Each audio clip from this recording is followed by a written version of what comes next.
আমার বিরুদ্ধে murder case দিচ্ছে, ওয়ারেন্ট ইস্যু করেছে যখন আমি বলছি আমি আসবো। গণহত্যার মামলায় সাবেক প্রধানমন্ত্রী শেখ হাসিনার বিরুদ্ধে আনুষ্ঠানিক অভিযোগ দাখিলের শুনানি ট্রাইব্যুনাল থেকে সরাসরি সম্প্রচারের সিদ্ধান্ত নেওয়া হয়েছে। শনিবার আন্তর্জাতিক অপরাধ ট্রাইব্যুনালের প্রসিকিউটর গাজী MH তামিম এই তথ্য জানান। তিনি বলেন, আগামীকাল রোববার সকাল 9:30টায় কোর্ট প্রসিডিংস বাংলাদেশ টেলিভিশনের মাধ্যমে ট্রাইব্যুনালের অনুমতি সাপেক্ষে অভিযোগ দাখিলের শুনানি সরাসরি সম্প্রচার করা হবে।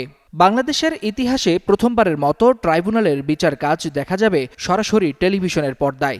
শেখ হাসিনা সহ আওয়ামী লীগ সরকারের আমলে প্রভাবশালী ব্যক্তিদের বিরুদ্ধে প্রথম ফরমাল চার্জ ট্রাইব্যুনালের দাখিলের এই চিত্র দেখবে পুরো দেশের মানুষ।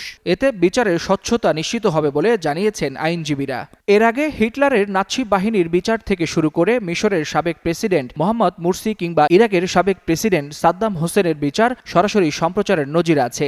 এছাড়াও যুক্তরাষ্ট্রের আলোচিত কৃষাঙ্গ ব্যক্তি জর্জ ফ্লয়েড হত্যার বিচার কাজ, উইকিলিক্সের প্রতিষ্ঠাতা জুলিয়ান অ্যাসাঞ্জের বিচারের দৃশ্য সরাসরি সম্প্রচার করে গণমাধ্যম। বিশ্বের অন্তত 21টি দেশ মামলার গুরুত্ব বিবেচনায় বিচার কাজ সরাসরি সম্প্রচার করে আসছে।